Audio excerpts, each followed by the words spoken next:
First law of Trumpodynamics. Every action is met with a very not equal overreaction. These pardons are sick. They are offensive. They are un-American. This is one of the most egregious, despicable acts in American history. You know, I should have taken that class. And not majored in submissive liberal crying 101. Jon Stewart just destroyed MSNBC Live on TV by exposing their shameless double standards. He called them out for obsessively bashing Trump while blindly defending Biden's every blunder.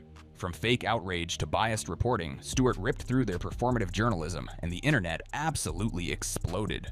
If there's one critique of the media from the right that I do agree with, is the moralizing nature. Like, there is no condescension and moralizing on Fox. It's people on a couch asking questions.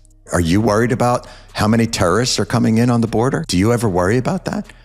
Whereas if you turn on MSC sometimes, you're like, it's like birds descending, you know, at sea on a tuna boat going, that's factually incorrect. Jon Stewart, the same guy who's spent decades roasting conservatives like it's a daily cardio routine, just flipped the mic on his own side. And no, this wasn't a little slap on the wrist. It was a full-on, Jon Stewart-branded sarcastic teardown of MSNBC, live and loud. He didn't just poke fun, he dragged them. And the moment that clip dropped, you could practically hear MSNBC execs choking on their soy lattes. Within 24 hours, that clip racked up millions of views. Twitter renamed the day, Jon Turns on MSNBC. Reddit was melting. Threads were frothing. Perhaps if we limit the coverage to the issues at hand and try not to create an all-encompassing spectacle of the most banal of details, perhaps that would help. Arriving at this intersection of American history with defiance. The brilliant juxtaposing of the gravitas of the moment with simple traffic terms was...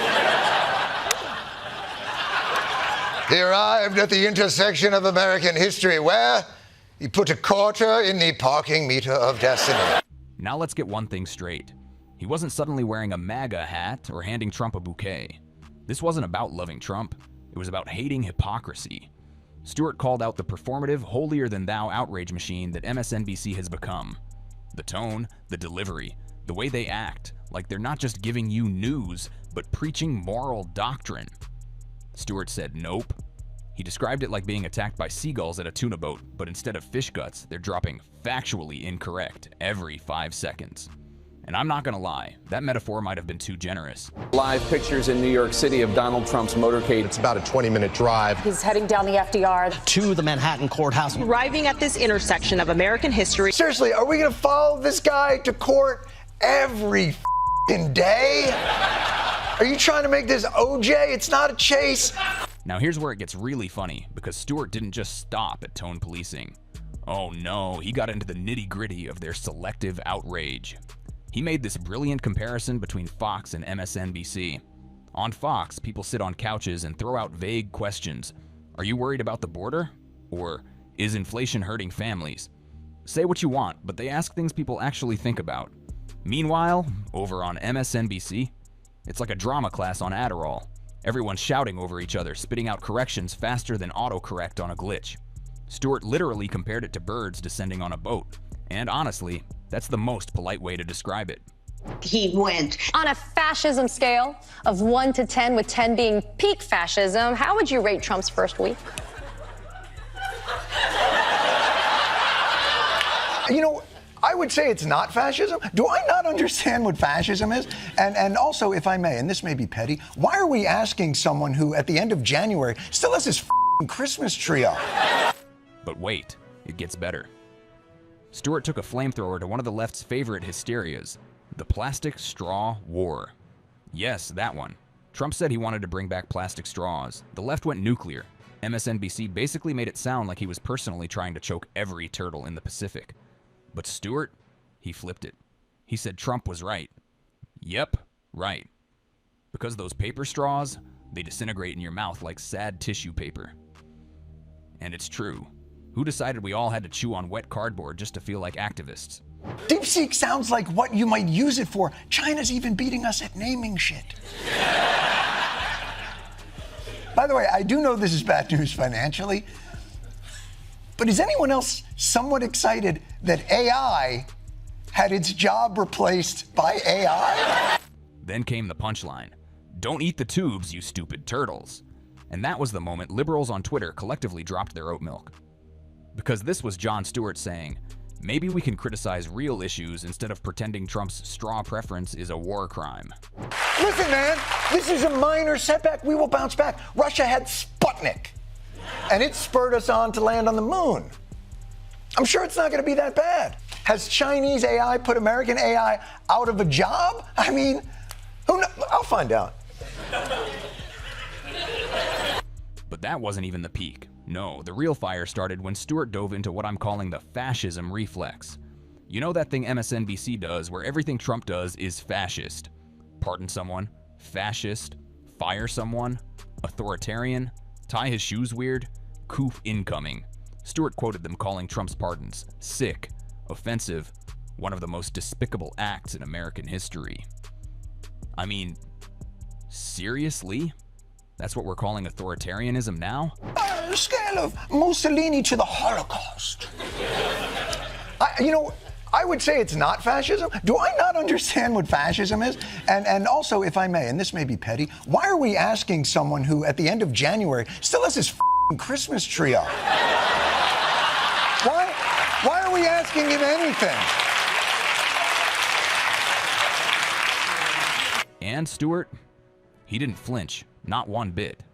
He laughed at the backlash, literally laughed. He even joked about Twitter being so sensitive they'd probably cancel Labradoodles next. And let's be honest, he's not wrong. Twitter outrage is less about facts and more about who can scream the loudest with the most hashtags. But Stewart, unlike most of his colleagues, still remembers that comedy isn't supposed to be a loyalty oath. It's supposed to hold a mirror up to power, all power. Not just Republican power, but try telling that to the outrage factory. Is it an abuse of pardon power? I don't know. But that is his constitutional power. Again, for some reason, we have given presidents the power of a king. And then we say, oh, by the way, like with that power, you're not going to get all like kingly and shit on us, right? MSNBC just can't help itself. Every time Donald Trump sneezes, they rush to frame it as the beginning of the Fourth Reich. Jon Stewart saw it, called it out, and did what no one else on that side of the aisle seems willing to do. He actually asked, wait, is this really fascism? And you know what? He wasn't defending Trump. He was just pointing out the obvious. The media's obsession with screaming dictator at everything Trump does is getting ridiculous and exhausting. We are facing a deluge of these executive actions, and certainly we must be prepared for those most vulnerable to the consequences of these actions. But this is all fascist argument has become almost a reflex for the left. Now don't get it twisted. Stewart didn't get soft. He made it clear. Some of Trump's actions are, yeah, pretty questionable. But what Stewart absolutely obliterated was the overreaction, the dramatics, the breathless headlines, the Friday Night Massacre graphics, the anchors screaming, "The purge has begun," because Trump fired some inspectors general. Stewart hit pause on the hysteria and calmly pointed to the law, Title 5, Section 403. Yes, the president can fire inspectors general. It's literally in the federal code. Sorry, MSNBC, that's not a constitutional crisis. That's HR paperwork. Forward through the entire week. 5 days into this administration, the abuse is already rampant. Throughout the rest of the week, shredding the Constitution as he went. And yet, when Trump exercises a power that's been sitting there since George Washington, MSNBC acts like he just rolled tanks into CNN headquarters. Stewart roasted them for that. He brought the sarcasm, the smirks, and even a literal axe on his desk for the purge. He even joked about the font being Hitler's font. Because really, that's what it feels like now. MSNBC doesn't care what Trump does. They just know how they're going to react. Full panic, 24/7. And here's the problem. When everything is fascism, nothing is. Stewart warned that this non-stop moral panic from the media will erode public trust. When you cry wolf 24 hours a day, people tune out. So when something truly dangerous actually happens, nobody cares. He called it the first law of Trumpodynamics. Every action is met with a wildly unequal overreaction. And it's true. Trump uses a pardon. MSNBC says it's the worst day in American history. No nuance, no legal breakdown, just authoritarian takeover 101. But this is the cycle we find ourselves in. First law of Trumpodynamics. Every action is met with a very not equal overreaction, thus throwing off our ability to know when shit is actually getting real.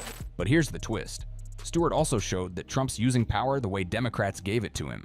Executive orders, appointments, even pushing birthright citizenship changes. All of it was done using the same tools every president uses. It wasn't a coup. It wasn't a royal edict.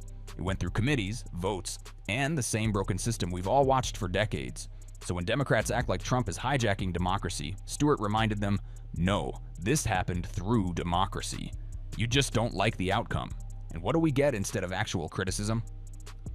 Chuck Schumer repeating the same outrage line twice, like his brain had a software glitch. MSNBC acting like firings are literal fascism.